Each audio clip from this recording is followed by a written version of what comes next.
Welcome to partialarc.com.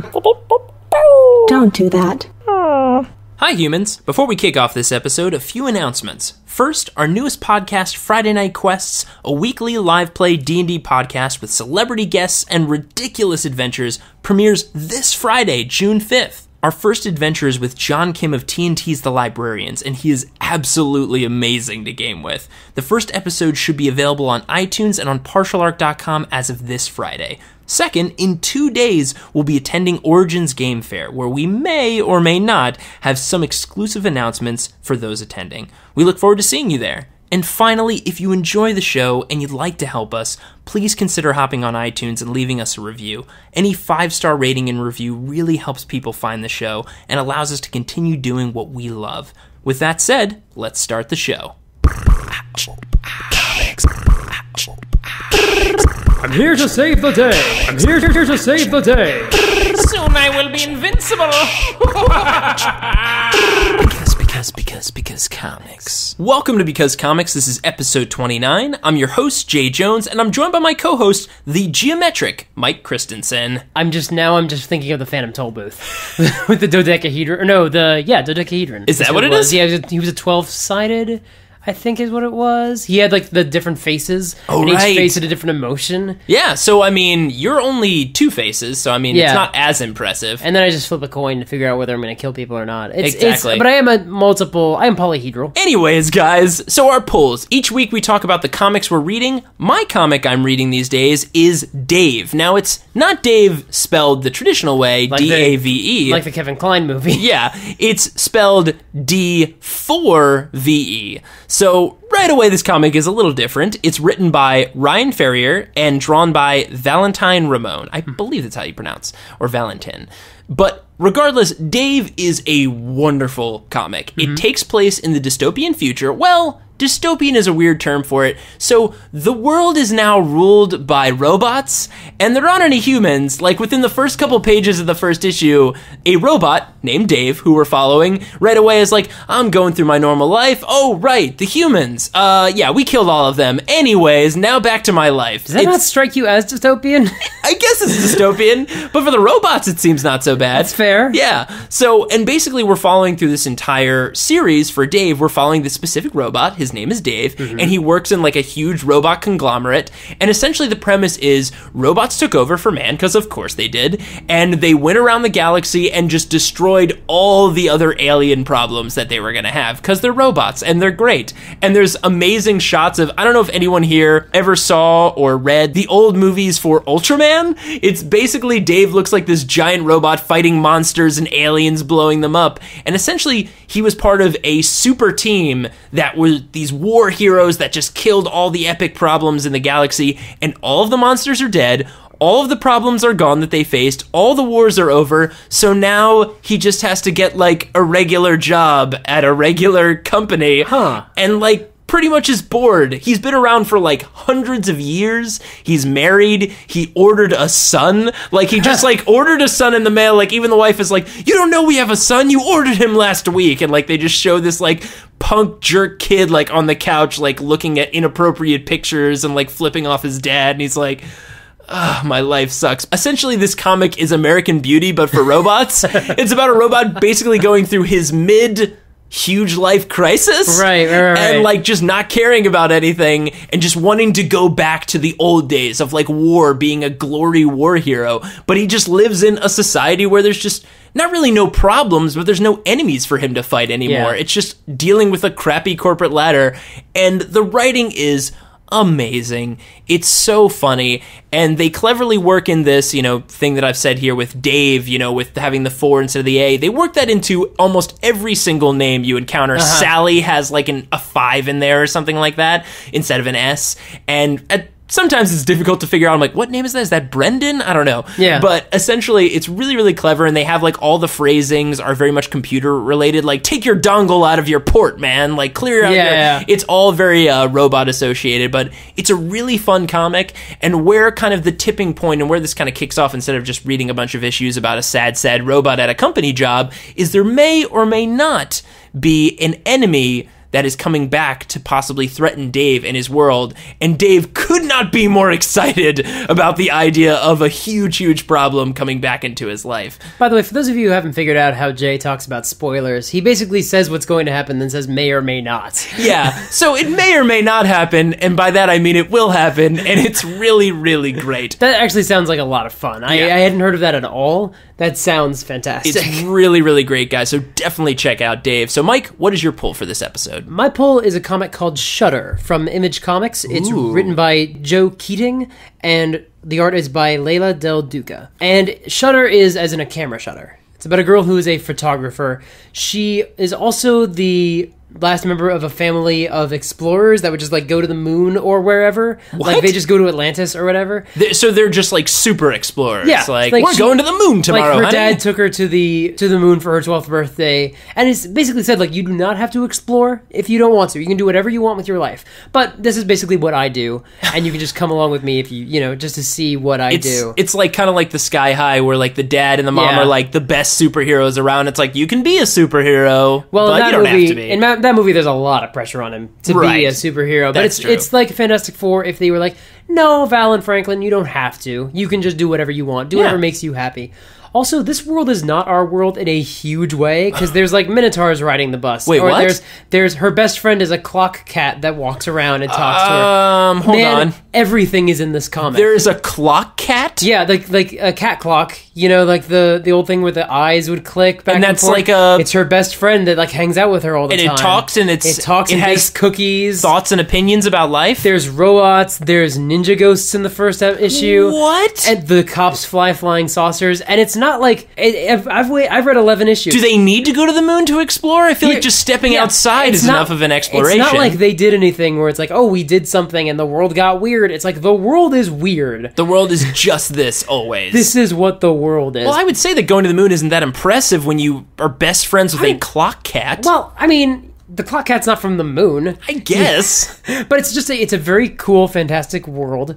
And this whole sort of family drama unfolds. Her dad is no longer with her, but some secrets start to come to light as people start gunning for her, very literally gunning for her and trying to like capture her or kill her. Like there's different people with different agendas. There's the clock cat mafia is after her. The clock cat's her best friend. Okay. The clock cat's great. But there's a bounty hunter who's a jackal woman.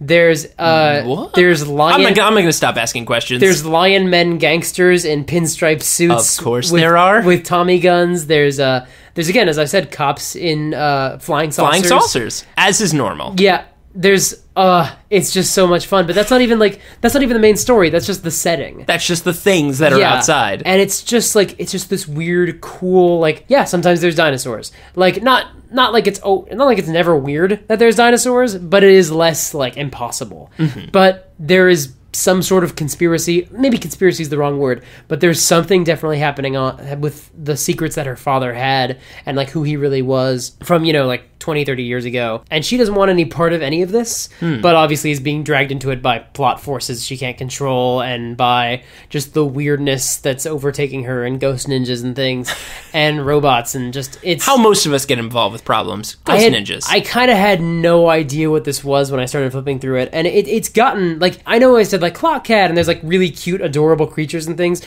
It is it's not an all ages book. It is inappropriate language and very violent. And it reminds me a lot of Saga. Oh, that's the kind of analogy I would where it draw. has like these very fantastical things, but then also like a naked lady. Yeah, in the next but page. it's like you don't see as many naked ladies. I don't think there's any naked ladies. There's a lot of language. And there's a lot of violence, and the weird, fantastic things are more or less slice of life. Mm-hmm. Or if they're weird, they're not necessarily weird for the same reasons. It's a little less weird for Saga if you see a guy with a TV head, except why is he here? Like, why are you here in this place and not this other place? Right. And similar things happen in Shudder, although there is sort of this weird balancing act of, like, how much of this is not weird for them? And how much is still very strange for them? Yeah, because it's got to be difficult to, like, have, like, one-shot panels of, like, something weird approaching, and then being like, is this normal, or is this a surprise? Because everything's strange. But the comic does a real nice balancing act, and everything you see in the background is fantastic. And on the cover, the back cover, because Image does this where they give little plot recaps sometimes on the back. Oh, cool. At least this comic does.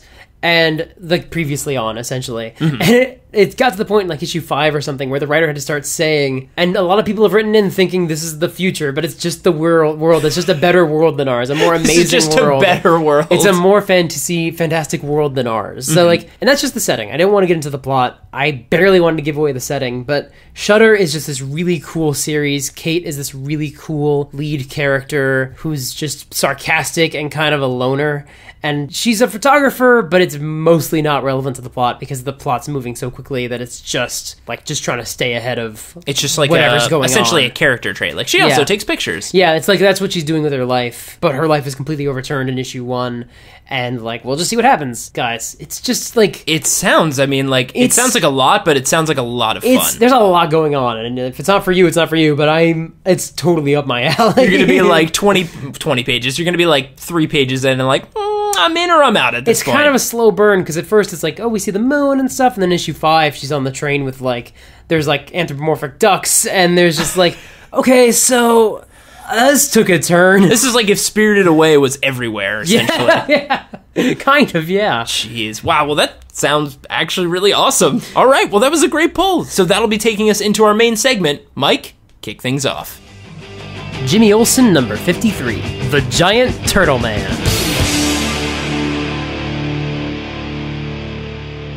Superman's pal, Jimmy Olsen. We've referenced it when we talked about the Jimmy Olsen one-shot in, I think, episode 7 or 8. It's very strange. This is definitely the most famous or most often referenced Jimmy Olsen story. Yeah, the most famous is him when he was a giant turtle man. Yeah, that cover is awesome. Yeah, and we're just gonna dive right in. Actually, I should mention, all these Silver Age stories, the Lois Lane one we did for Valentine's Day did the same thing. They do a little opening panel that's like half the page. So with Lois Lane, I didn't talk about it because it was a spoiler for her. Basically, later in the episode, she was talking to the devil on her wedding day and that kind of thing. For this one, I do want to give you the intro. There's a giant Jimmy Olsen with scaly green skin and weird bug eyes. Not like insectoid, but just like bugging out of his head, essentially. Right. Slamming a submarine and a battleship into a volcanic island, like into the crater. And Superman is just flying in, trying to like get his read on the situation. Because, to be fair, that's a lot to process at one time. Like, oh, there's my friend. Oh, he's gigantic. He's a turtle man. Yeah. He's also holding 2 things, shoving him into a volcano. His face is normal. It's just pale, and it's the size proportionate to his body. Red hair and big eyes. And then the rest of him is scaly and green, wearing little blue Speedo. So that's what's happening. Oh, yeah. So we jump back.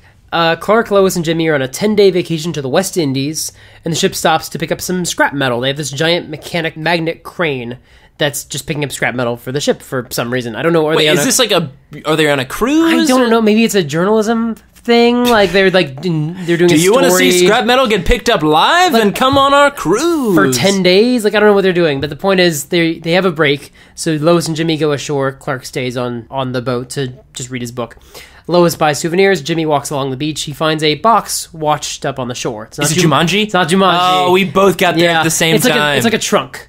And I guess it was a trunk in Jumanji as well. It was. He opens it up and there's a little ray inside, like a death ray sort of thing, like a ray gun. That's not something you find randomly at a beach. He fiddles with it. Not you. Jimmy Olsen, 100%. Yeah, sure. He fiddles with the dials and accidentally turns a nearby snail into like the size of a house.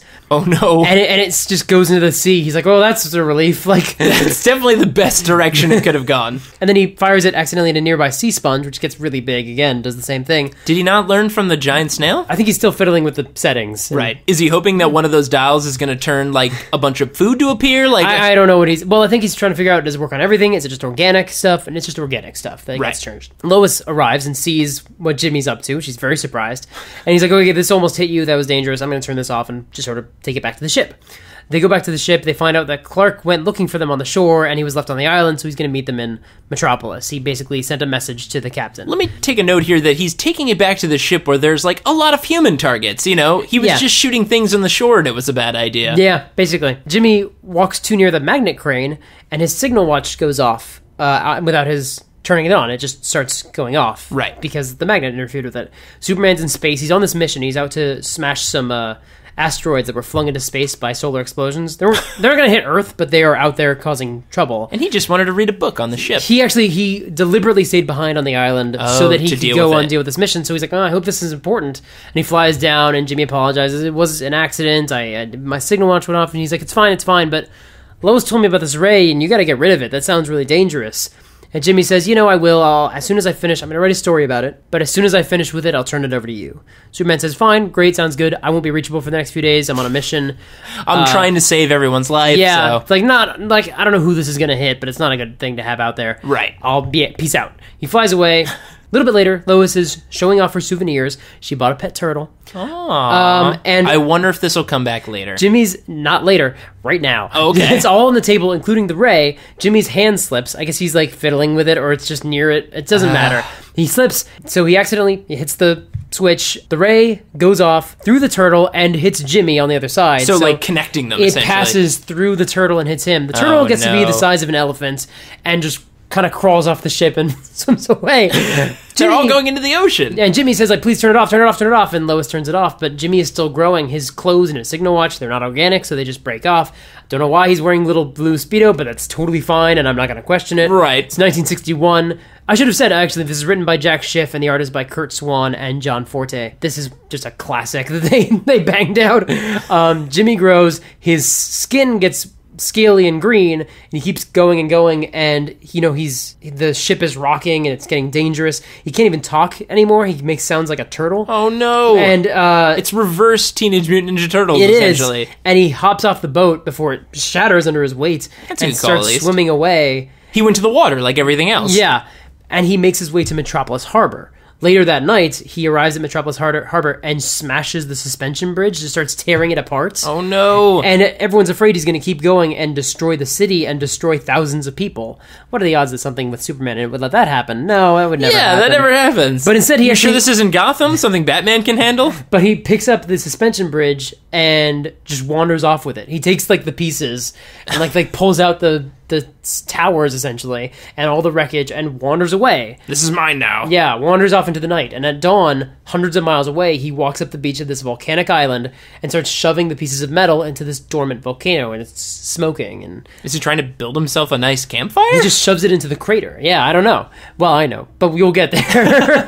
Later that day, I hope you know. Later that day, he finds a fleet of submarines, and he just grabs them out of the sea, and they evacuate the ships. And well, at least that's good. I was going to say, he just keeps everybody inside there. No, it's 1961. They're not going to kill everybody. Right. He takes these, armful of submarines and goes and deposits them into the volcano. Hours later, he reaches down to the seafloor and starts ripping up the transatlantic cable. Just starts pulling it up off the ground. Oh, no. So all those telephone and telegram conversations are just done. Just cut out. And this battleship nearby opens fire on him. Completely ineffectually. He lassos the battleship with a cable. Again, everyone abandons ship, and he just tows it away behind him. He's like, of course, I needed one of these things. And he's not communicative. He's not acting like him. He's just... Is he at least, showing, danger? Not even really. So he's just, almost like he's on, autopilot, essentially. Yeah, essentially. Get cords, take boats, shove into volcano, which is, a really strange thing to do, to just shove boats into a volcano. It's true. Superman comes back to Metropolis, and Lois, visits Lois at the Daily Planet for a booty call, I'm sure. Of course. He visits Lois at the Daily Planet, and she fills him in, so here's what you missed, less than an hour after you left, basically. And, the signal watch obviously wasn't working, so... Mm-hmm. She doesn't have some kind of way to communicate? She never has. No one has any, just Jimmy. Just Jimmy. Wow, supervillains just need to know that. They take Jimmy out, and then just Superman's off world for a while. They usually abduct Jimmy and use him as bait. That's usually what happens. The opposite of what they should be doing. Yeah. Idiots. He finds Jimmy with his telescopic vision, he's like, oh yeah, I see him right now. And he flies off and finds Jimmy ramming the battleship into the volcano. The volcano was believed to be dormant, but it's clearly not. It's come to life. It's melting all this metal. Soon this molten metal magma is going to overflow and cover the island. It's not an inhabited island. It's literally just an island that's a volcano. That's kind of all that's there. Jimmy paws at Superman, swings in the air, and Superman just knocks him out with a light tap. Not like he's knocking his lights out, just kind of get him to calm down. And and Kind of like you, like people wouldn't, dog or cat owners would like tap them no, with a he knocks newspaper him or something unconscious. like that. Though. Oh, he does Yeah, knock him unconscious. He does knock him out, but Oh, okay. it's not like a punch. Oh, okay. It's a light tap because he's Superman. Well, he does knock him out. I feel like that's a decent enough punch to knock a person out. He's Superman. It's like a little, boop, oh, you're unconscious. Right. He doesn't know what to do. He's going to remove him from the earth so he can't do any harm. Oh, man. Yeah. Let's unpack that sentence. Hold on a second. Superman's best pal, as noted by the cover of many comic books. This comic is called Superman's Pal. That's the name title of the comic. Like, his first instinct is like, well, he's a giant turtle person now. Better throw him into space. Like, there's no sciencing to be done. He doesn't say kill. He just says remove him from the planet. But that's taking him to space. What is he going to do? I don't know. Like, put him on the moon? Yeah. I can't breathe up there. Yeah. Like, what's his plan? But then he gets a telepathic message from under the sea. And it says, "Stop, Superman. The havoc Jimmy is wreaking isn't his fault. This is Lori contacting you telepathically from Atlantis. Please come down here at once." Lori? And Superman says, "Lori, my former mermaid sweetheart." Wait, what? Hold on a second. We have to unpack that statement. Did you say mermaid sweetheart? Yeah, he dated a mermaid named Lori. What? She also has LL initials because everyone does. Oh my gosh, you're right. That Superman loves LL can really be interpreted any way you want. Yeah, it does. A mermaid girlfriend. She's telepathic like all Atlanteans are. Jeez. Superman gets around. He does. He does in these early comics. I wonder what she has to tell me, he says. Yeah. So he goes down to Atlantis. He brings this giant unconscious Jimmy Olsen with him.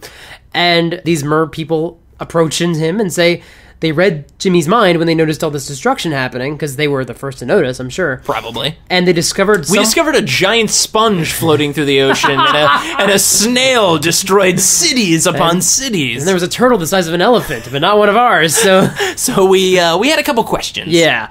They know someone else is doing Jimmy's thinking for him. They saw telepathically. They believe it's an Atlantean criminal named Goxo. A man who hates boats but loves volcanoes. Well, here's the thing. So Superman uses his X-ray vision. He finds Goxo giving just X-raying the ocean? Atlantis. Sure. Yeah. Okay. He finds Goxo. That guy looks like his name's Goxo. Well, he finds someone giving telepathic commands. He intercepts the commands because Superman. Sure, why not? I don't question it. He's giving commands telepathically to Jimmy, who's unconscious, but he's saying, like, get up, drown yourself in the deepest part of the ocean. Jimmy's not receiving them, unfortunately. Because he's unconscious. Yeah. Can he breathe underwater as He's a turtle man? I don't know, sure. Did Superman not check on that first? He's like, he probably has, like, the things required to breathe underwater. It's fine. True. You know what? A moment ago, he was considering throwing him into space. So I guess this is a slight step down from that. Best case scenario was the Phantom Zone. That's true, right? Goxo was due to be exiled next year for his crimes, but Lori tuned into his mind and realizes that Goxo's been secretly preparing for exile. They gave him a science lab with the intent of reforming him. Okay, hold on a second. For a moment here. Yeah?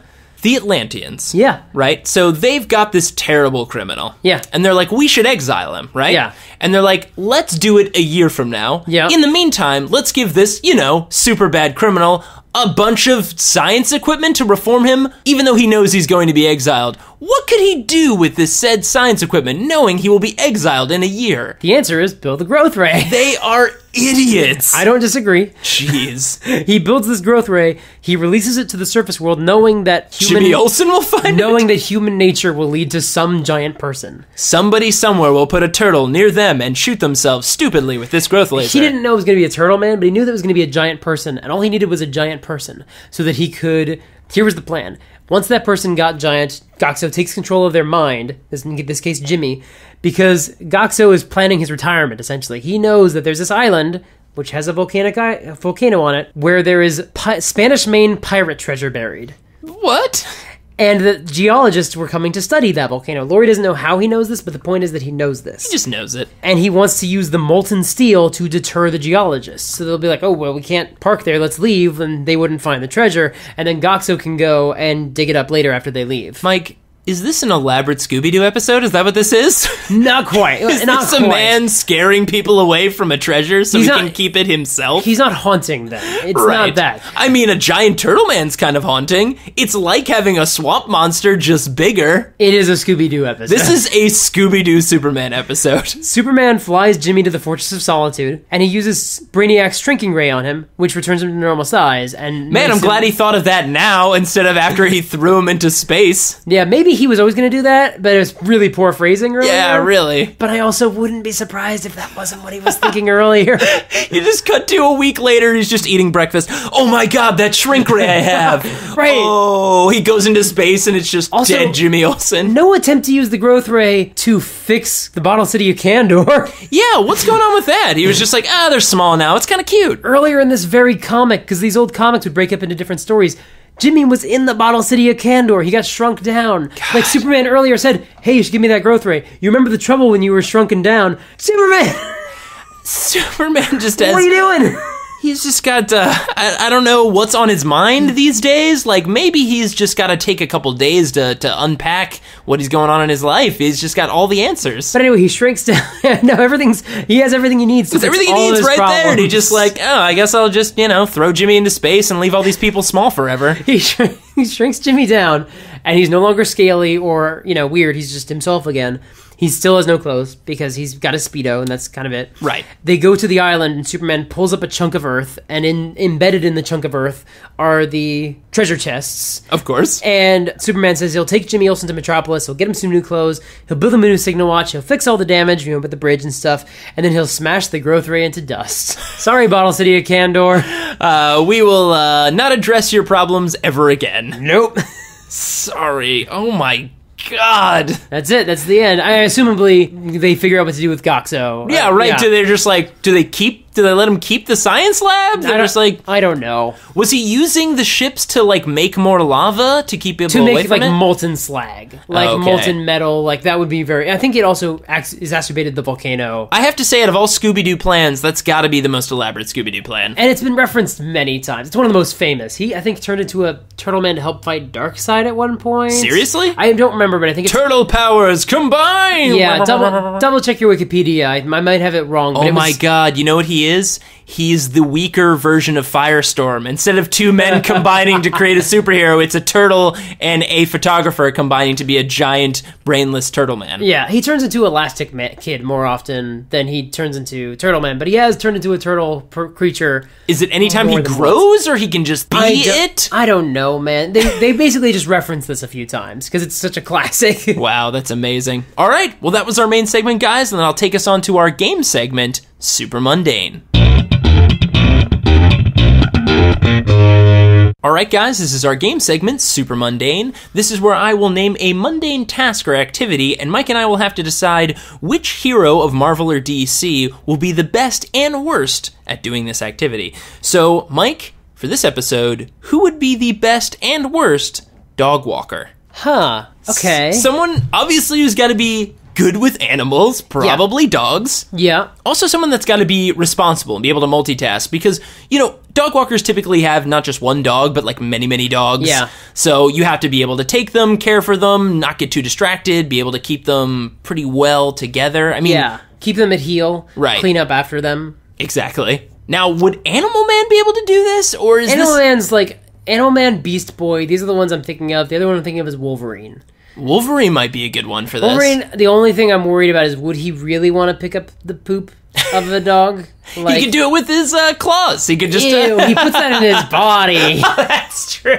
That's disgusting. He does put that in his body. But Animal Man, Animal Man has the powers of animals. But he can pull the powers of animals. I don't know if that would make him a better dog walker, and I feel like Beast Boy would be way too immature to do it. He would become a dog and just play with the dogs. The other one I'm thinking of is Vixen. Because she has the powers of, jungle animals. Which she can pull totems, right? She can pull totems, and what it is specifically is jungle animals. Whereas Animal Man's a little bit more everything. Mm-hmm. She's more just the apex predators and things like that. So she can have them pretty well to heal. She's a fashion model, so she... that would be a little strange. I don't know if she's, would really want to pick up after them. You know what I mean? True. But I mean, dog owners also, they get used to it, right? They do. I think Animal Man... is probably your best bet. I mean, it's on the tin. Yeah, it's what he does. He is Animal Man. He understands animals. It's what he is. Like, he's totally used to it. He totally does his thing. Like, So Animal Man is the answer, right? I think we've got a pretty good. Okay, I think he's pretty solidly the best. I feel like maybe Beast Boy's the worst. Really?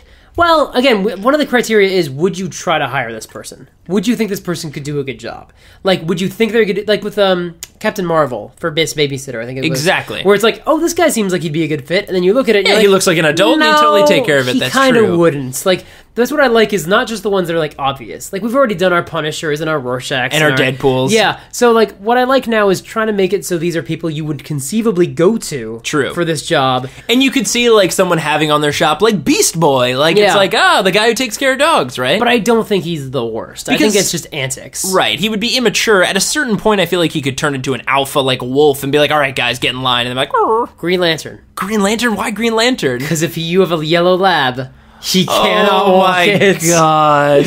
I cannot restrain this beast. Because his powers don't work on yellow. Just the weirdest weakness, man. Kryptonite worked for Superman, and they needed something similar, or they wanted something similar. A lot of the heroes have that. So, like, Martian Manhunter has that thing with fire, where he's, like, afraid, like, genuinely, like, weakened and terrified by even a little bit of fire, like a matchstick, essentially. That's So true. you have that, and then you have the yellow. There's a lot of that kind of stuff out there. So the yellow labs wouldn't work. So we'd have, like, a disclaimer. He'd be like, walk your dogs, but not yellow labs. And how many dogs are yellow? Like, a lot of them are yellow or beige or orange, blondish, like or some blonde. type, yeah. Yeah, and I've seen some things that aren't, like, true yellow not work with Green Lantern's powers because it's, like... It's just close enough? Yeah, like, it's... Gosh, that weakness is so stupid. It's really dumb. Is he the worst? I don't know if he's the worst, though. I feel like... Well, here's the other thing. Think about who Hal Jordan is. Here's the only thing. I think he'd use the dogs to pick up ladies. That's true. He probably would. He'd probably take the job just so he could pick up ladies with the dog walking. Another reason you don't want him to have that job. That's true, but I feel like he'd still be pretty competent because of it. So who else? Oh, duh. Catwoman. Who isn't just... That's also on the tin.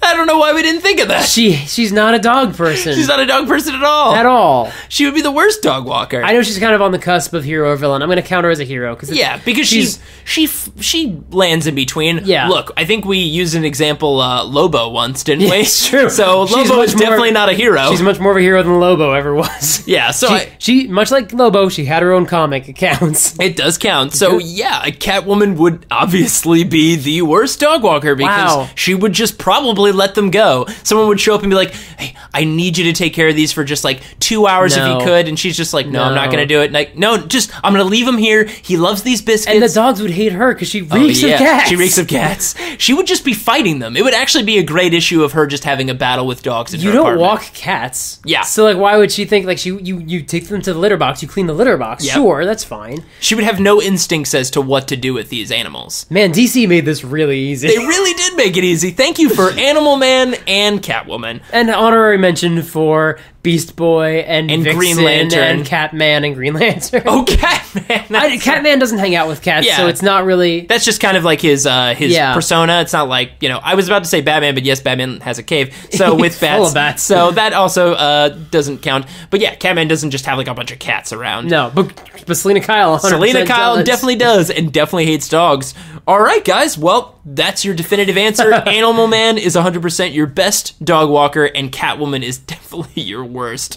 All right, well, that was episode 29 of Because Comics. We'll be posting a new episode every other week. If you'd like to download more episodes or check out other similar podcasts, head over to partialarc.com. That's arc with a C. Of course, you can email us any questions at becausecomics@gmail.com or follow us on Twitter and Instagram at partialarc. And be sure to check out more content from our comic boy wonder, Mike Christensen, at partialarc.com, where he writes articles every Tuesday about Star Wars: The Clone Wars. Thanks for listening, and remember, be excellent to each other. And party on, dudes. Oh, man, I love those movies. Have you read the comic? I haven't. There's a comic? There's a new comic that I haven't read it yet either. I know what I'm doing tomorrow. Yeah, same all thing. Day. Because comics.